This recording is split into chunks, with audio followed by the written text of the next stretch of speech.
Yuna stared at the emergency message display in her small quarters aboard the diplomatic ship. The red warning lights blinked across her screen like angry eyes. She had never seen anything like this before. Every major alien race in the galaxy was calling for an emergency meeting at the same time. The ship's computer voice spoke in its calm tone. Ambassador Yuna, we will arrive at Nexus Prime Station in 30 minutes. All Galactic Council members are already waiting. Yuna stood up and straightened her formal blue uniform. As Earth's representative to the Galactic Council, she had attended many meetings. Most of them were boring talks about trade routes or mining rights. The alien races usually ignored humans or spoke to them like they were children. This felt different. The journey to the council chamber felt longer than usual. Nexus Prime was a massive space station built at the center of the galaxy. It was neutral ground where all the major alien powers could meet safely. The station was so big that it had its own weather systems and artificial gravity that felt exactly like Earth. When Yuna walked into the council chamber, she stopped. She had never seen so many different alien species in one place before. The chamber was huge, with seats arranged in circles that went up toward the ceiling. Usually, only a few representatives showed up to meetings. Today, every seat was filled. At the center of the chamber stood Thyax, the chief counselor of the Veltari Empire. His body looked like living crystal, and light moved through him in patterns that showed his emotions. Right now, those patterns were flashing in ways that meant fear and panic. Next to him was Counselor Zephyr from the Kron Syndicate.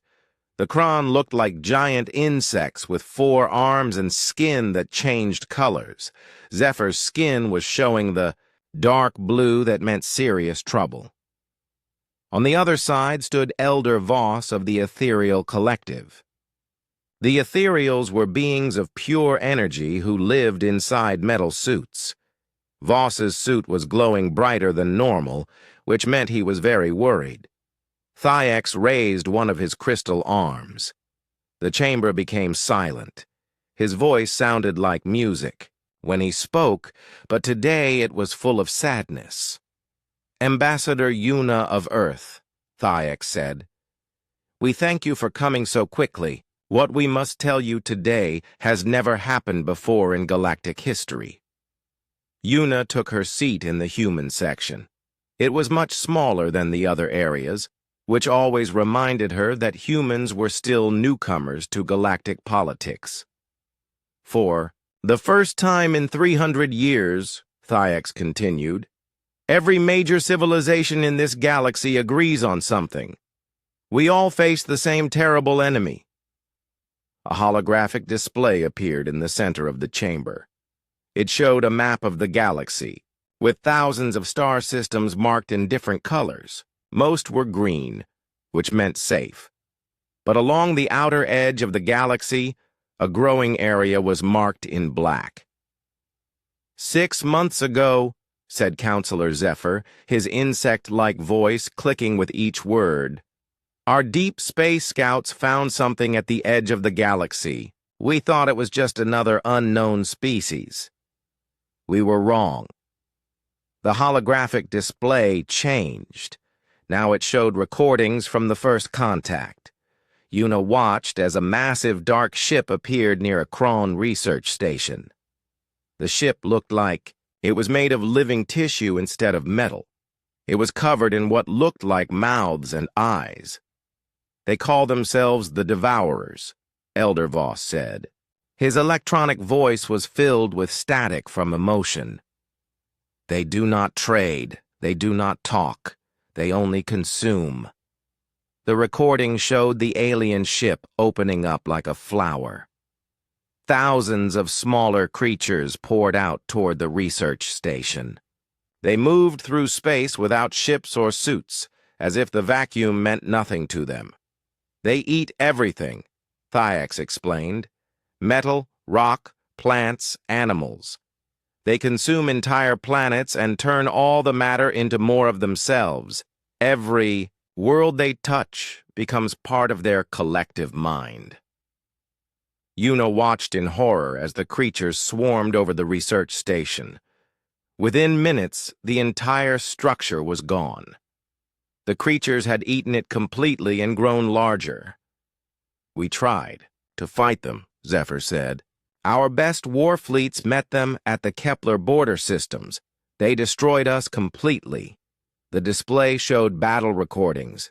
Yuna saw massive alien warships firing their most powerful weapons at the Devourers. The energy beams and missiles seemed to hurt the creatures at first. But then something strange happened. The Devourers began to change. Their skin became reflective like mirrors. The same weapons that had hurt them before now had no effect. "They learn," Elder Voss said quietly. "Every weapon we use against them, every strategy we try, they adapt to it within hours. Our quantum disruptors worked once. Our plasma cannons worked once. Our dimensional bombs worked once. Now nothing works." Thayex's crystal body flashed with deep red patterns of desperation. "In 6 months, they have consumed 47 star systems, billions of lives, entire civilizations that took millions of years to develop. Gone." The display zoomed out to show the full scope of the invasion. The black area was growing like a disease across the galaxy map. Mathematical projections showed lines spreading from the black zone toward the center of the galaxy. "At their current rate of expansion," Counselor Zephyr said, "they will reach the core worlds within 2 years. Every major civilization will be extinct within 5 years." Yuna felt cold despite the warm chamber. "What about evacuation? Can't people flee to other galaxies?" Elder Voss's suit dimmed. "They are faster than our best ships. They follow life signs across space. There is nowhere to run." Thayex stepped closer to Yuna's section. "This is why we called you here, Ambassador. We know that humans are different from us." Yuna had heard this before. The alien races thought humans were unpredictable and strange.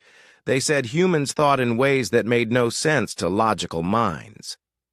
"Your species has been in space for less than 400 years," Thayex continued. "We have watched you fight wars in ways that confuse us. You use strategies that seem random. You make decisions that appear to be based on emotion rather than logic." Counselor Zephyr's skin changed to patterns that meant reluctant respect. "We have always seen this as a weakness. Your people fight like wild animals instead of civilized beings. But now we need that wildness," Elder Voss finished. "The Devourers can predict and counter logical military thinking. They cannot adapt to chaos." Yuna understood what they were asking. After centuries of treating humans like barbaric children, the advanced alien races were begging for help from the very qualities they had always criticized. "You want us to fight the Devourers?" she asked. "We want you to think of ways to fight them that we cannot imagine," Thayex said. "Our combined knowledge and technology have failed. We need human creativity." Yuna looked around the chamber at hundreds of alien faces watching her with desperate hope. Species that had never agreed on anything before were now united in their fear. "I'll take your request to Earth," she said finally. "But if we help, we do it our way. No interference from the Council, no questions about our methods." Thayex's crystal patterns flashed with relief. "Agreed. Completely agreed." As Yuna left the chamber, she carried with her the weight of galactic extinction. The most advanced civilizations in the galaxy had tried everything and failed. Now they were asking the wild humans to save them all. Her ship jumped to hyperspace, carrying the desperate plea toward Earth. Behind her, the galaxy waited to see what humanity's answer would be. Admiral Kyung sat in the war room deep beneath Earth's surface. The room was filled with screens showing star maps and military data. His face showed no emotion as he listened to Ambassador Yuna's report through the secure communication link. "So, they want our help," he said when she finished. His voice was calm and steady like always. "After 3 centuries of treating us like dangerous children, now they come begging." General Mira leaned forward in her chair. She was younger than the Admiral, but had fought in more battles than most soldiers twice her age. "What do we know about these devourers?" Dr. Huan activated the holographic display in the center of the table. He was Earth's top expert on alien biology and had studied every known species in the galaxy. Based on the data Ambassador Yuna sent, they're unlike anything we've encountered before. The display showed detailed images of the devourer creatures. They looked like a nightmare mixture of insect, plant, and machine. Their bodies could change shape and size depending on what they needed to do. "They function as a collective consciousness," Dr. Huan explained. "Every individual creature is connected to a shared mind. When one learns something, they all learn it instantly." Commander Tay studied the battle recordings with sharp eyes. He led the Ghost Division, Earth's most secretive military unit. His soldiers were experts at unconventional warfare. Standard military tactics won't work against them. They adapt too quickly. Admiral Kyung nodded slowly. The aliens tried everything logical. Combined fleets, advanced weapons, coordinated strategies, all failed. "Because they're thinking like civilized military commanders," General Mira said, with a slight smile. "They follow rules of engagement. They use predictable battle formations. They fight with honor." Dr. Huan pulled up psychological profiles on his screen. "The Devourer's adaptive ability seems to be based on pattern recognition. They analyze attack methods and develop countermeasures. But what if there are no patterns to analyze?" Admiral Kyung stood and walked to the large window that looked out over Earth's blue oceans. "The Council expects us to send our best ships and our finest soldiers, our most advanced technology and our smartest generals. Then we give them exactly the opposite," General Mira said. Her smile grew wider. Commander Tay understood immediately. "The punishment battalions." The room fell silent. Everyone knew about the punishment battalions, but no one liked to talk about them. They were military units made up of Earth's worst criminals, murderers, psychopaths, and violent offenders who had been given a choice between execution and exile to the outer rim of human space. "It's insane," Dr. Huan said quietly. "Those men are barely controlled even with armed guards watching them." "Exactly," Admiral Kyung replied. "The Devourers can predict logical thinking. They can adapt to military strategies. But they can't predict insanity." General Mira activated her personal data pad and began pulling up files. "We have over 15,000 violent criminals currently serving in the punishment battalions. They're stationed on prison ships at the edge of human space." Commander Tay looked at the psychological profiles that appeared on screen. Serial killers, mass murderers, psychopaths who committed crimes so terrible that execution was considered merciful. They have nothing to lose and no rules to follow. Dr. Huan shook his head. "This is madness. These men think differently even from other humans. Their neural pathways are damaged. They don't process consequences the same way." "That's exactly why it might work," Admiral Kyung said. "If the Devourers can't understand normal human thinking, they certainly can't predict the minds of our worst criminals. The Admiral returned to his seat and activated the communication system. Ambassador Yuna, are you still on the line? Yes, Admiral, came her voice through the speakers. Tell the Galactic Council that humanity accepts their request for help. We will deploy our forces immediately. There was a pause before Yuna responded. What kind of forces, Admiral? The kind they need, he replied. Not the kind they expect. After ending the communication, Admiral Kyung turned to his staff. General Mira, prepare Operation Pandora. I want the prison ships loaded with basic weapons and minimal armor. No advanced targeting systems, no AI assistance, just raw human violence. What about command structure? Commander Tay asked. These criminals won't follow normal military orders. Then we don't give them normal orders, General Mira said. We point them at the enemy and let them do what they do best. Dr. Huan was still studying the Devourer data. There's something else to consider. These creatures share pain and experience across their collective consciousness. Physical torture might have effects beyond just harming individual specimens. Admiral Kyung's expression remained neutral, but his eyes showed understanding. Our criminals are experts at causing pain, Doctor. Some of them have turned it into an art form. General Mira began issuing orders through her communication device. I want Captain Dong and Lieutenant Nari prepared for immediate deployment. They'll command the prison ship operations. Captain Dong was known throughout the military for his ability to manage impossible situations. He had spent 5 years commanding prison ships and somehow kept thousands of violent criminals from killing each other. Lieutenant Nari was his second in command, a brilliant logistics officer who could organize chaos into something resembling military action. What about weapons? Commander Tay asked. The Council offered to provide us with their most advanced technology.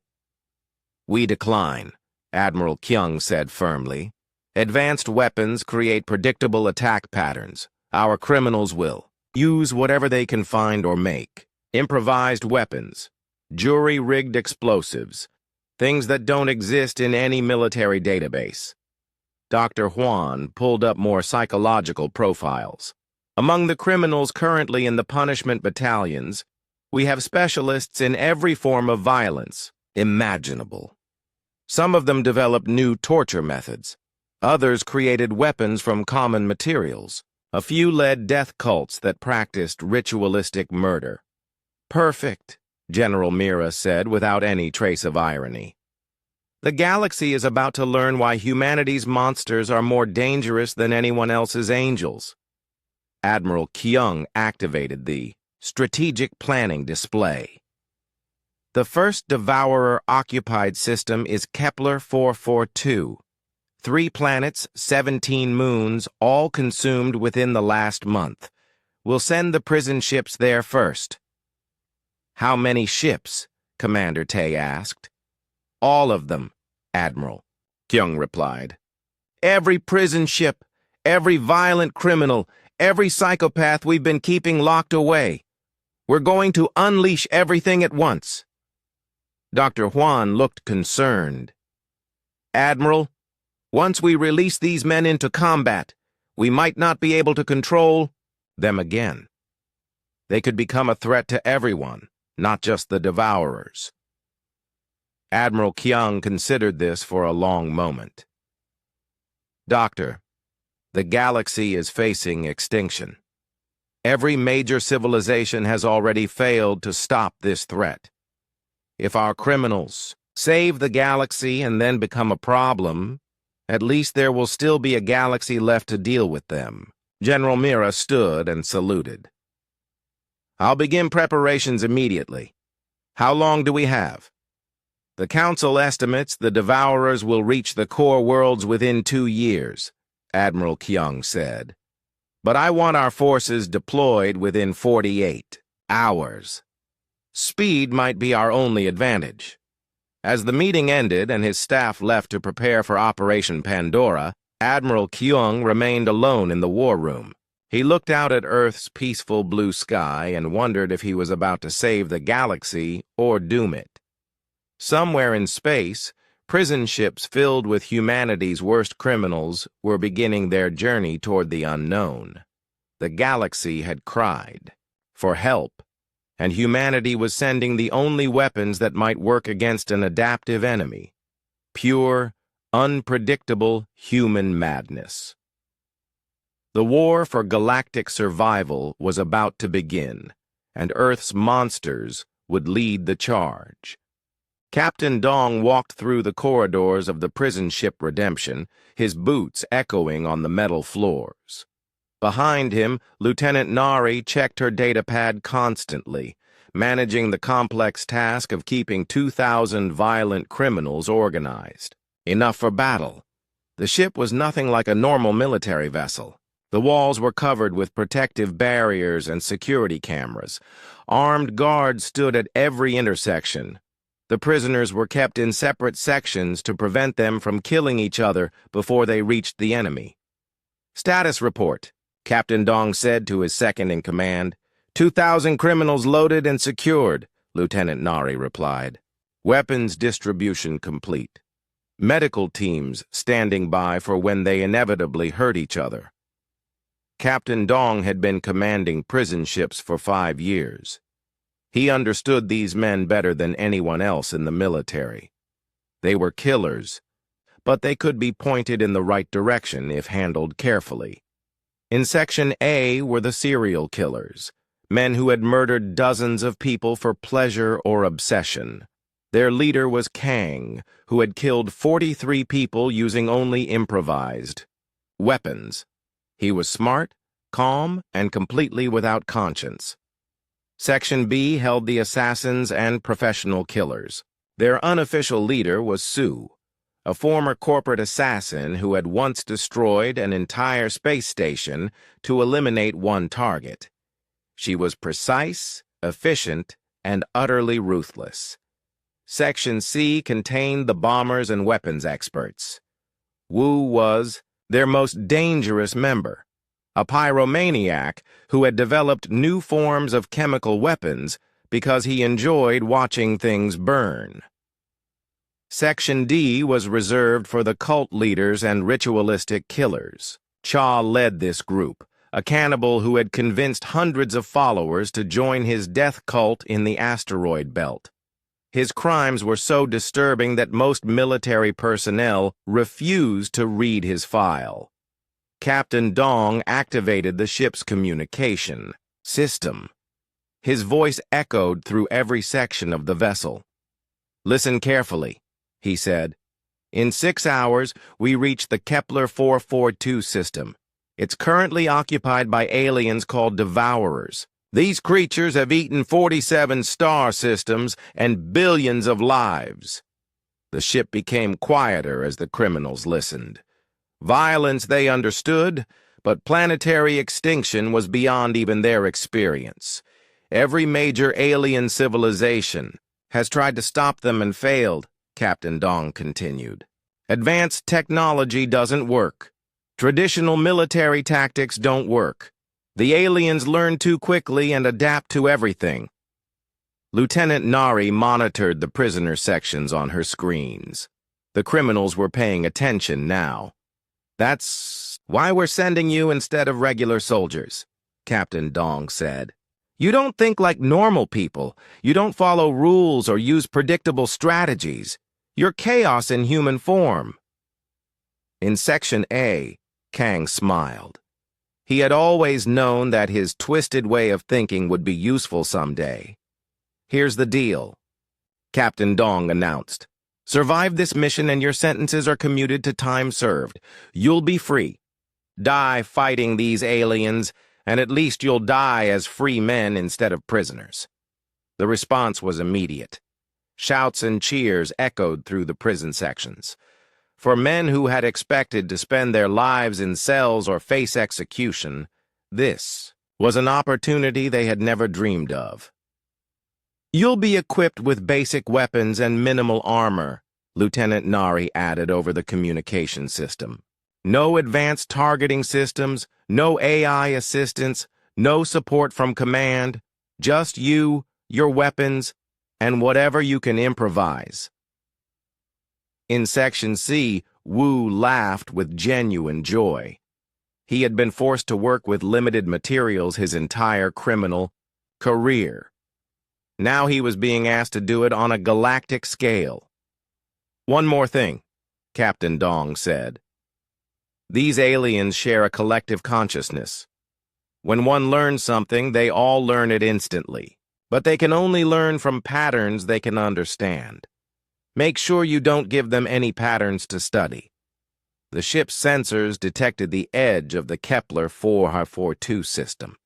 Space around them was darker than it should be. The Devourers had consumed most of the light-producing matter in the area. Approaching target zone, the navigation officer reported. Devourer ships detected throughout the system. Lieutenant Nari activated the tactical display. The screen showed dozens of massive bioships floating near what used to be inhabited planets. The ships looked like living tissue, covered with mouths and eyes that moved constantly. They know we're here, Captain Dong observed. The entire Devourer fleet is moving to intercept us. In the prisoner sections, the criminals pressed against the viewing ports to see their enemy. What they saw would have terrified normal soldiers. The Devourer ships were enormous, clearly alive and completely alien. Kang studied the enemy vessels with professional interest. "They're trying to surround us," he said to the other prisoners in his section. "Standard military tactic. They expect us to run or fight in formation. Then we do neither," said another prisoner. "We do something they won't expect." Sue was analyzing the Devourer ship designs through her section's viewing port. Living ships have advantages over metal ones, but they also have weaknesses. They need to eat, they can feel pain, and they can be poisoned. In Section C, Wu was practically vibrating with excitement. "Look at all that biological matter. I bet it burns beautifully. I bet it screams when it burns." The Devourer fleet completed its encirclement maneuver. Dozens of bioships now surrounded the human prison convoy. The alien vessels began to glow as they prepared to attack. "This is it," Captain Dong announced. "Prisoner sections are now unlocked. Weapons are distributed. Transport ships are ready for boarding actions." Lieutenant Nari watched her screens as 2,000 violent criminals were released from their cells simultaneously. "May whatever gods are watching have mercy on the galaxy," she whispered.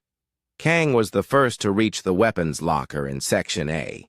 He grabbed basic energy rifles and explosives, but he was more interested in the maintenance tools and spare parts.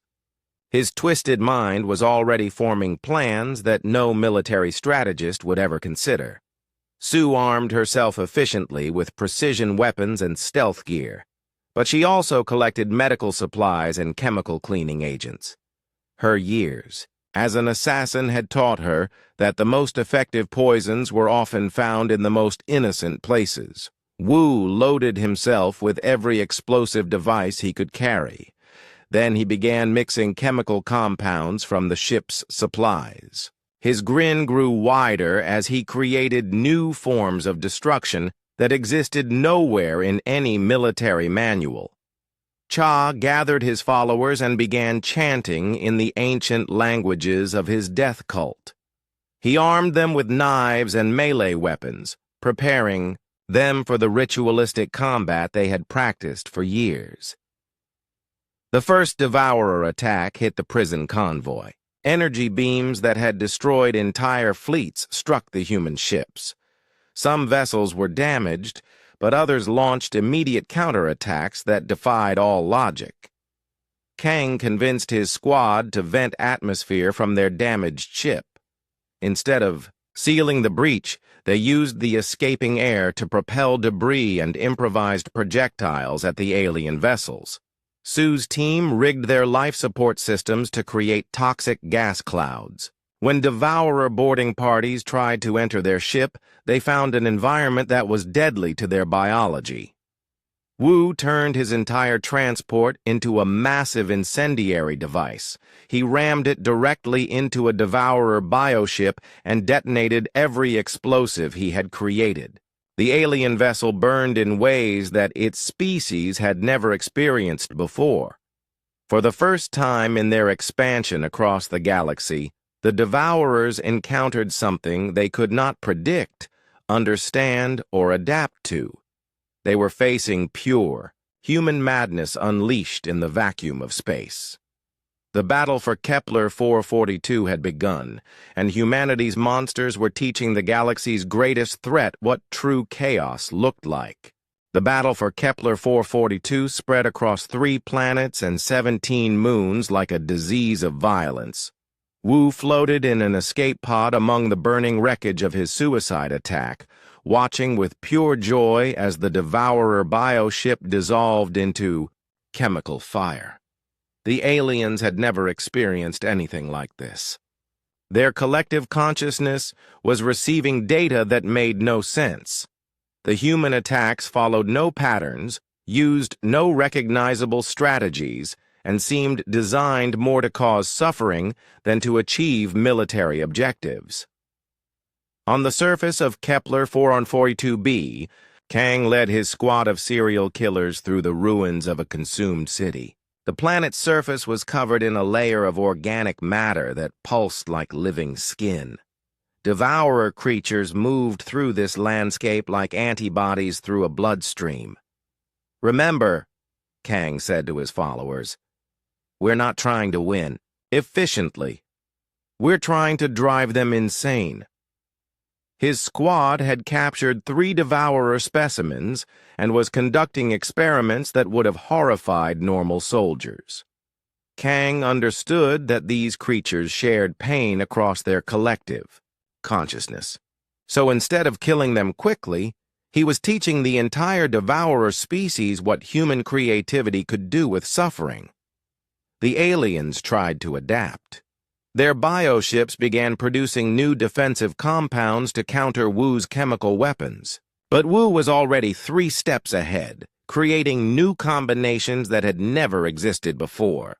"The beauty of being insane," he said to himself while mixing explosive compounds from medical supplies, "is that you don't have to make sense to anyone, including yourself." Sue had taken her assassination skills to a new level. She discovered that devourers relied on chemical communication between individuals. So she began hunting the chemical-producing organs in their bodies, cutting them out while keeping the creatures alive. "Every message they try to send becomes screaming," she explained to her squad. "Their own communication network becomes a torture device." The devourer hive mind was experiencing something unprecedented. For millions of years, they had consumed galaxies by adapting to every threat they encountered. But adaptation required understanding patterns and predicting behavior. The humans provided neither. On the moon, Kepler 4427, Cha and his death cult were conducting rituals that confused the devourer collective consciousness even further. They had begun consuming captured aliens in ceremonial fashion, introducing concepts of ritualistic cannibalism that the hive mind could not process. "We thank the galaxy for this feast," Cha chanted, while his followers prepared their next victim. "We consume their flesh to gain their strength, and we offer their pain to the void that birthed us." The devourers had encountered cannibalistic species before, but never one that turned eating into a religious experience. The cult's rituals were broadcasting emotions and concepts that crashed into the collective consciousness like viruses in a computer system. Lieutenant Nari monitored the battle from the command ship, watching displays that showed combat data, unlike anything in military history. "Captain Dong, the Devourers are actually retreating from several engagement zones." Captain Dong studied the tactical displays with amazement. They're abandoning positions they could easily defend. Why? Because they can't understand what they're fighting. Dr. Huan's voice came through the communication system from Earth. We're monitoring their biosignatures. The collective consciousness is showing signs of what we can only describe as psychological trauma. Wu had survived his kamikaze attack and was now leading a squad of bombers through the intestinal passages of a living devourer ship. He had discovered that the bioships were essentially massive organisms, complete with nervous systems, that could feel pain. Pain is just another form of information, he explained to his followers while planting explosives near what appeared to be nerve clusters. And I'm about to give this ship more information than it can handle. When the explosives detonated, the bioship's screams echoed across space in frequencies that other devourer vessels could hear. The sound carried not just pain, but the specific type of psychological agony that Wu had designed into his weapons. Kang had developed a new strategy that he called evolution terrorism. Instead of trying to kill devourers efficiently, he focused on causing maximum psychological damage to their hive mind. He broadcast recordings of human laughter while torturing captured specimens, introducing the concept of sadistic joy to a species that had never encountered it. They adapt to weapons and tactics, he explained to Captain Dong during a brief communication. But they can't adapt to emotions they don't understand. We're teaching them fear, and they don't know how to process it. The turning point came when Sue made a critical discovery. While dissecting a captured devourer, she found that their pain-sharing network had no filters or limits. Every individual creature experienced the suffering of every other individual in their collective. If we can cause enough pain to enough of them, she reported, we can crash their entire consciousness network. She began what she called extinction torture, methods designed not just to cause suffering, but to create pain that would echo through the collective consciousness and multiply exponentially. The Devourer fleet was in chaos. Bioships that had operated with perfect coordination for millions of years were now fleeing in random directions. The hive mind was receiving so much contradictory and horrifying data that it could no longer function properly. Wu had created evolution cocktails, chemical weapons designed to cause genetic damage that would prevent the devourers from adapting to future threats. He was essentially trying to give an entire species evolutionary cancer. The beautiful thing about extinction, he said while preparing his latest creation, is that it's permanent. They can't adapt to being dead. On Earth, Dr. Huan was analyzing battle data with growing excitement and horror. Admiral Keung, the Devourer expansion has not just stopped. They're actually abandoning star systems they had already consumed. Admiral Keung studied the galactic display. The black zones that had represented Devourer-controlled space were shrinking. They're retreating? More than that, Dr. Huan replied. They're fleeing. Our criminals aren't just defeating them in battle. They're teaching them that some forms of life are too dangerous to consume. General Mira entered the command center with reports from across the galaxy. We're receiving communications from every major alien civilization. Devourer fleets are abandoning their positions and retreating toward the galactic rim. Back in the Kepler system, Cha was leading his death cult in a final ritual over the corpse of a massive bioship. We have taught them the price of hunger, he chanted. We have shown them that some prey fights back in ways that make victory meaningless. Captain Dong received the recall order with mixed feelings. All units, return to rally point. Mission accomplished. As the surviving prison ships gathered in space, he looked out at the wreckage of the Devourer fleet. Dozens of bioships floated, dead in the vacuum, their organic hulls scarred with burns and injuries that would never heal. "Lieutenant Nari," he said quietly, "prepare a casualty report." "Yes, sir." "What should I list as cause of death for the Devourers?" Captain Dong considered for a moment. "Human creativity," he replied. The galaxy was safe, but at a cost that civilized minds could barely comprehend. Humanity's monsters had saved everyone by proving that some forms of salvation were worse than the original threat. The war was over, but the galaxy would never be the same. 3 months after the battle at Kepler 442, Ambassador Yuna returned to Nexus Prime Station. The galaxy looked different now. Ships moved with more caution. Trade routes had been rerouted away from the galactic rim. Everyone was still afraid, but now they were afraid of different things. The Galactic Council chamber was quieter than she had ever seen it. Many of the same alien representatives were present, but they sat differently. Their postures showed respect mixed with something that looked like fear. Counselor Thyax stood at the center of the chamber. His crystal body still flashed with patterns of emotion, but now those patterns were complex and conflicted.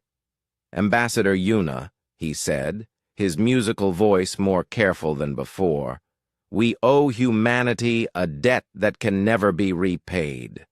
The holographic display showed the current galaxy map. The black zones that had marked Devourer territory were gone. The creatures had retreated beyond the galactic rim and showed no signs of returning. 47 star systems were being reclaimed and rebuilt. "Your people saved us all," Counselor Zephyr said. His insect-like features showed the color patterns of grudging gratitude. "The Devourer threat is ended." Elder Voss of the Ethereal Collective spoke next. "We have monitored the edge of the galaxy continuously. The Devourers flee from any system where they detect human presence. They appear to have developed an instinctive fear of your species." Yuna listened to their thanks, but she could hear the underlying discomfort in their voices. "You sound troubled by our success." Thyax's crystal patterns shifted to show diplomatic embarrassment. "We are grateful, truly grateful. But the methods your people used..." The chamber's screens displayed recordings from the battle. Edited recordings, Yuna noticed. The worst parts had been removed, but what remained still showed violence that disturbed civilized minds. "We asked for your help against an enemy we could not defeat," Counselor Zephyr said carefully. "You gave us exactly what we needed. But the cost..." Yuna understood their discomfort. "You wanted us to save the galaxy with clean hands and noble hearts. Instead, we sent our monsters." Elder Voss's energy suit flickered with uncomfortable patterns. "The recordings we have seen, the psychological warfare, the ritualistic violence, the deliberate infliction of suffering. These methods disturb us." "Because they worked," Yuna replied calmly.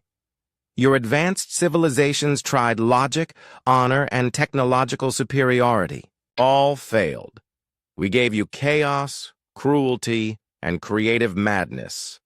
It succeeded." The alien representatives exchanged glances. They had gotten what they asked for, but accepting it required them to acknowledge uncomfortable truths about the nature of survival.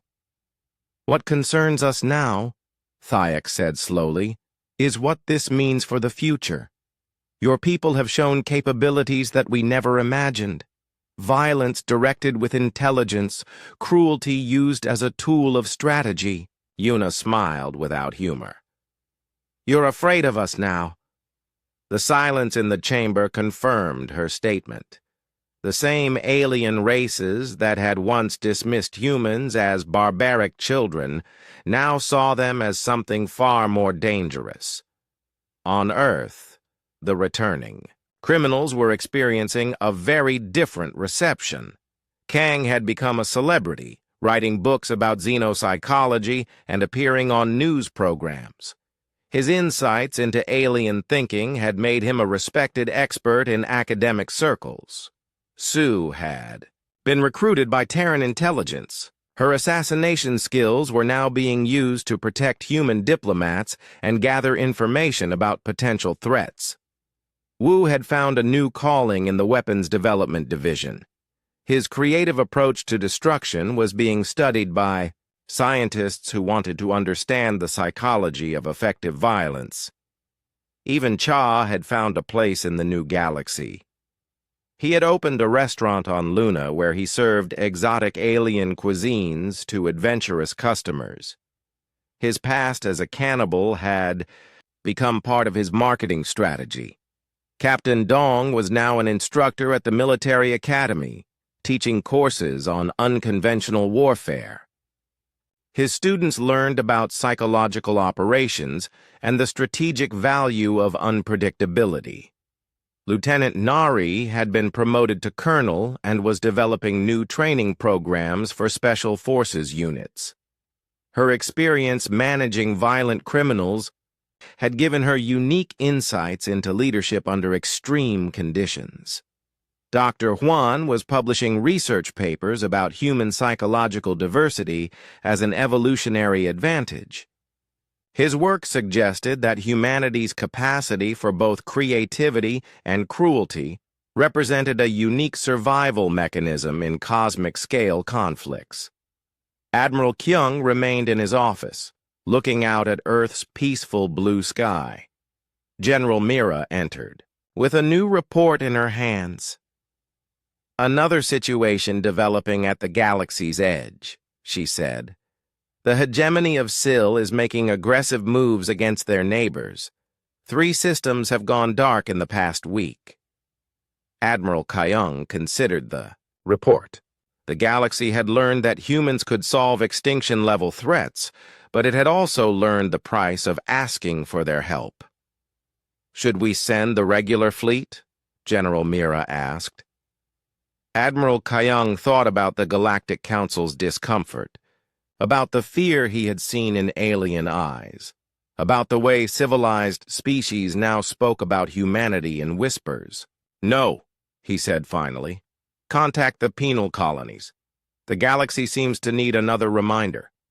General Mira smiled. "Which units should we deploy?"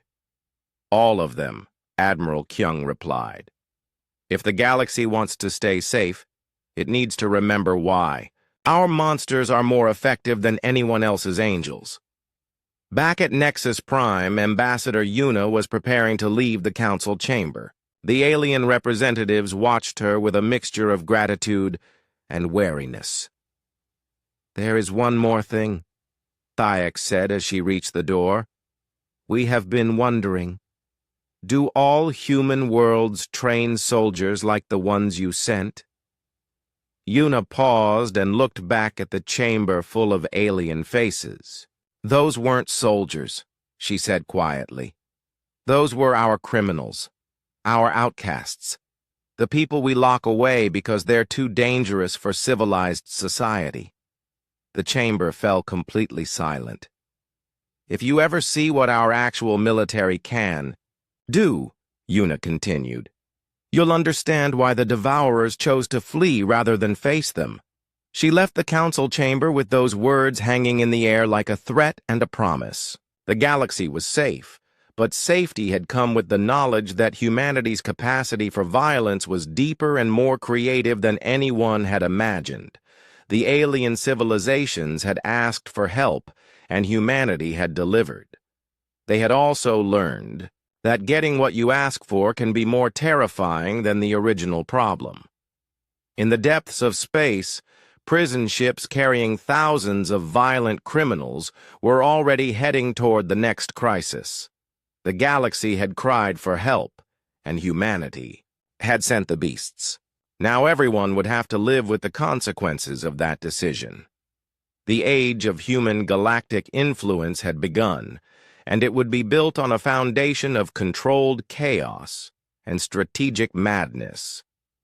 The civilized species would enjoy their safety, but they would never forget the price that had been paid for it. Earth's monsters had saved the galaxy, and that truth would echo through the stars for generations to come.